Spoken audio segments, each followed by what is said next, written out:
Just as a quick reminder, every episode in the 820 Enterprise is distilled and drawn from the book itself, Resilience, the Beauty of Presence. If you get a chance, just peruse that on the website, 820podcast.com, and or on Amazon. You can find a summary of the book there. But also the importance of that book, Resilience, the Beauty of Presence, that has generated this episode itself that I'm entitling as Inflation and Deflation of Beauty. I'm going to get into the aspects of that title with a subtext of heart and mind related to resilience, and also related to the beauty and the path that you have to walk.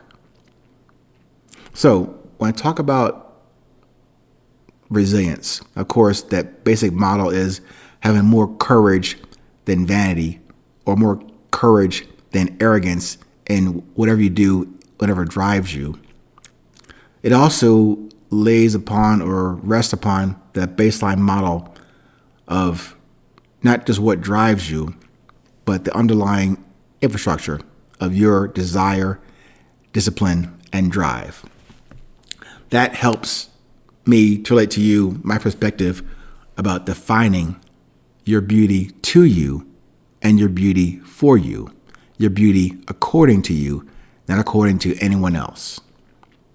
Now, that definition of your beauty is not for show or for the dough.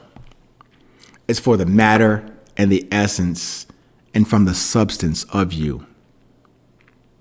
However, when I'm talking about beauty, I have to raise yet another question. What is the deference? Is it to your heart or your mind? Or is it just from your heart? I often speak of your purpose and message and from that common quality that we all have within us, that thing called resilience, but that many of us have not made the space to define or to refine or to maintain that focus on resilience. We all came forth in this life and our collective presence through the insistence of our respective and mutual creator or higher power. Pardon me for making that connection and that assumption on us being here today. But if you will allow me, the purity of your birth, the purity of my birth is debatable. But the intention of that creator to bring us forth and into here and now had to have had a reason and purpose and message. Yes, for us to figure out, to discover, but also to deliver that uncovered message and purpose within and then to others. Now, on the others part, I can't give you that perspective. I can only suggest about the first part, the self-first part in that equation and puzzle. That self-first part directs you inwardly and into your creator's inspiration for you. No, not just to study your navel for years on end or your pinky toe. It's a good start, but we need to go a little bit deeper into your heart and not into your head.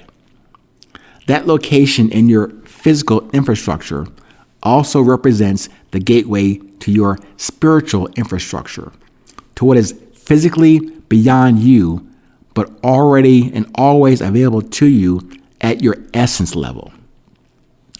I ask you to look into what drives you, the discipline to meet with that, and the underlying positive desire to put some structure around this model I speak of called resilience. I just ask you to prioritize the inspiration from your heart and not from the confusion of your mind and your head. Of course, your body, my body, is a fairly closed system. All things and aspects of you and I wired together in this thing called a body. But take note of the filters and the garbage thrown into our respective systems. The head tends to inflate the situation or environment with ego and fear, with vanity and arrogance. The heart, as part of that overall enclosed system, deflates the influence of the head with humility, with constancy, with love, with confidence, the courage necessary to proceed and to produce in this life. The heart restores or conflates the positive from every situation and condition, be it sunny or rainy or rich or flat-ass broke. The heart and its substance of love, the transit station to that otherworldly realm should you choose to visit there. And while you are here, I'm asking you to consider that perspective. You have this thing called beauty in you. I can't tell you what it is or what it looks like, how vast or as deep or as shallow and vapid your beauty is. That would just be an opinion that I have no right to even give you. But I do say this. The reason I put that construct together in the book, in the title itself, the beauty of presence. The beauty of presence. That's nothing you can go acquire or steal or even borrow from someone else. You have your own. I have my own. Now, let me take that back. As far as having or owning or like exclusiveness, it's not quite accurate. Each of us have that capability. We have that quality. We have that given to us. We didn't go get it. It was given to us. The challenge is for us to recognize that we do have it. And not that we just have it to share. Share meaning understanding your purpose and expressing that in your message, in your very presence.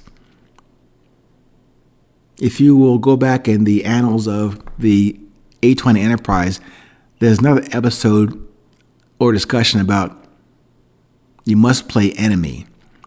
I won't go into it today, but sometimes that realization, we act as enemy against ourselves, against our own true nature, that at one point we're trying to discover it, uncover it, and express it. In the same breath or the same time, we're fighting against our very selves. But if you get a chance, check out that episode on Must Play Enemy. And I probably will have to refresh this topic once again. In the meantime, please stay present, stay current. No matter where you are in this world, please remember, it is always 820.